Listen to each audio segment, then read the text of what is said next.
नमस्कार साथियों, स्वागत है आप सभी का हमारे यूट्यूब चैनल में। आज के वीडियो में हम बात करेंगे शिक्षा विभाग करेगा 6D की हम यहाँ बात करेंगे वीडियो में। उससे पहले 3A, 3B, 6D और सेटअप चेंज का क्या मतलब होता है, क्या अर्थ होता है इन शब्दों का शिक्षा विभाग में। अब जो 6D होने वाली है वो होगी लेवल 1 और लेवल 2 वाले शिक्षकों की। इसका कैलेंडर जारी हो चुका है, मैंने थंबनेल पे भी लगाया है कैलेंडर। सबसे पहले जान लेते हैं इन शब्दों का मतलब। सबसे पहले बात करेंगे 3A। 3A का मतलब यहाँ होता है कि जैसे मान लो कोई स्कूल क्रमोन्नत हो गई तो वहाँ की जो प्रारंभिक शिक्षा के कार्मिक थे उनको माध्यमिक शिक्षा में समायोजित कर लेना, ये जो प्रोसेस है ये 3A कहलाती है।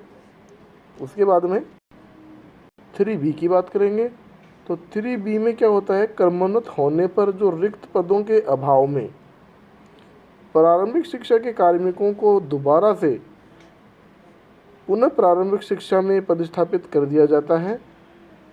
ये प्रोसेस होती है 3B की। उसके बाद में अब जो मुद्दा चल रहा है 6D का, तो 6D एक सतत प्रक्रिया है जिसमें पदस्थापन पर कोई भी फर्क नहीं पड़ता है। इसमें जो प्रारंभिक शिक्षा के कार्मिक हैं वो माध्यमिक शिक्षा में ले लिए जाते हैं। उसके बाद में जो सेटअप चेंज है उसमें भी माध्यमिक शिक्षा में जो रिक्त पद होते हैं उनको भरने के लिए यहाँ पर प्रारंभिक शिक्षा के कार्मिक हैं उनको उठाया जाता है। तो ये 4 टर्म्स हैं, इनके जो मतलब हैं वो हमने आपको बताए हैं। अब यहाँ पर जो होने वाली है 6D, तो 6D में जो प्रत्येक पंचायत पर जो राजकीय उच्च माध्यमिक विद्यालय है वो क्रमोन्नत कर दिए हैं।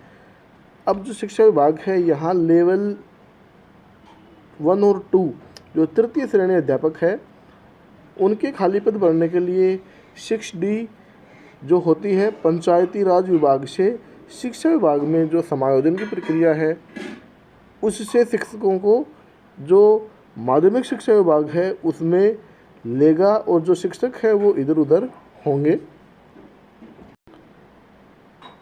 अब बात करते हैं मेन आदेश की, जो कि रजिस्टर डाक द्वारा आया है 11/5/2023 को ये जारी हुआ है।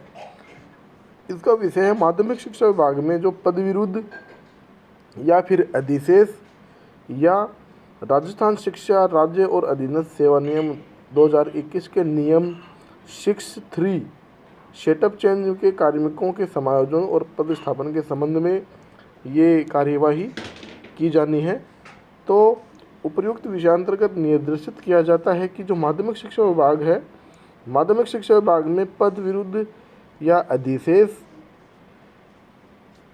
या फिर राजस्थान शिक्षा राज्य और अधीनस्थ सेवा नियम 2021 के नियम 6(3) सेटअप चेंज के कार्मिकों के पदस्थापन की कार्रवाई जो शासन पत्र है दिनांक इसके द्वारा ये सुनिश्चित की जावे।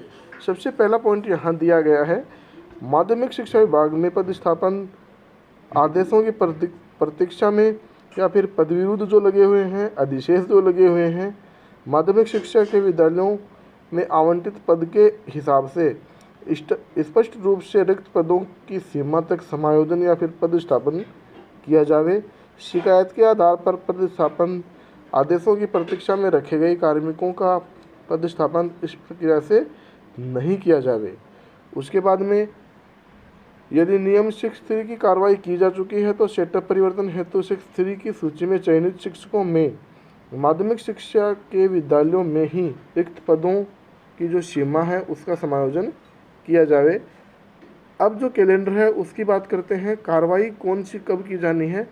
तो यहाँ सबसे पहले जो माध्यमिक शिक्षा द्वारा लेवल 1 और लेवल 2 विषयवार की पृथक जो रिक्तियाँ हैं उनकी गणना करके जिला शिक्षा अधिकारी प्रारंभिक शिक्षा को 6(3) समायोजन के लिए जो सूची जाएगी वो 17/5 को जाएगी।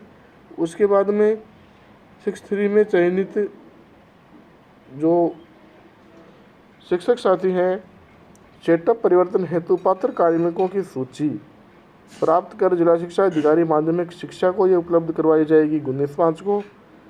उसके बाद में चयनितों के सेटअप परिवर्तन के पदस्थापन हेतु उपलब्ध रिक्तियों की सूची तथा जिला शिक्षा अधिकारी प्रारंभिक शिक्षा से 6-3 चयनितों की जो सेटअप परिवर्तन हेतु सूची है वो विभागीय साइट पे अपलोड करने का टाइम यहाँ दिया गया है 23/5/23। उसके बाद में लेवल 1 वाले शिक्षकों की जो काउंसलिंग डेट है वो 24 है। लेवल 2 में गणित विज्ञान और जो SST वाले शिक्षक साथी हैं उनकी काउंसलिंग यहाँ 25 को बताई जा रही है। लेवल 2 में ही हिंदी, अंग्रेजी और संस्कृत वाले साथी हैं उनकी 26 को बताई जा रही है। परिवेदना आमंत्रित करने का टाइम यहाँ रहेगा 1 से लेकर 5 जून तक और निस्तारण का टाइम यहाँ 8 जून तक रहेगा। तो बिंदु संख्या 3 की कार्रवाई के पश्चात जो शेष प्रारंभिक शिक्षा के कार्मिकों को प्रारंभिक शिक्षा विभाग को सुपुर्द करने की कार्रवाई यहाँ सुनिश्चित की जाएगी। साथ ही उक्त प्रक्रिया के निष्पादन में प्रमुख रूप से यह भी निर्देशित किया जाएगा कि महात्मा गांधी अंग्रेजी माध्यम राजकीय विद्यालयों में साक्षात्कार के लिए चयनित कार्मिकों की इस समस्त प्रक्रिया से मुक्त रखा गया है। जिनका सिलेक्शन महात्मा गांधी विद्यालय में हो चुका है उनका यह नहीं होगा। कोई भी विद्यालय अध्यापक विहीन न हो, ऐसी यदि स्थिति बनती है तो विभाग के जो पत्र दिनांक 24/4/17 के अनुसार कार्रवाई करते हुए अन्य अध्यापक को पदस्थापित होने पर सेटअप परिवर्तन वाले अध्यापक को यहाँ से कार्य मुक्त कर दिया जाएगा। उसके बाद में समस्त जो संयुक्त निदेशक निम्न सूचना लेवल 1 और 2 विषयवार अलग अलग जो प्रपत्र है इसका यहाँ प्रपत्र दिया गया है, प्रेषित करेंगे। उसके बाद में एक इम्पोर्टेंट सूचना और हम आपको दे देते हैं कि उक्त 6-3 की सूची में जो चयनित दिव्यांग अध्यापक है, ऐसे अध्यापक जिनकी सेवानिवृत्ति में 6 माह से कम समय रह गया है, उनको यथावत यहाँ रखा जा रहा है। ऐसा विकल्प यहाँ प्रदान किया जाएगा। आपको निर्देशित किया जाता है कि जिला शिक्षा अधिकारी मुख्यालय प्रारंभिक शिक्षा से समन्वय स्थापित करके रिक्त पदों की सीमा तक सेटअप परिवर्तन की कार्रवाई यहाँ पर तुरंत संपादित की जाए। तो इस लाइन का मतलब यहाँ पर ये हो जाता है कि जिनकी जो रिटायरमेंट है उसमें 6 माह बचे हैं या फिर जो दिव्यांग हैं उनको इससे फ्री रखा जाएगा। तो साथियों ये थी समस्त जानकारी 6D के संबंध में। जानकारी अच्छी लगी हो तो अपने साथियों के साथ ज़रूर शेयर करें। मिलते हैं आपसे नेक्स्ट वीडियो में।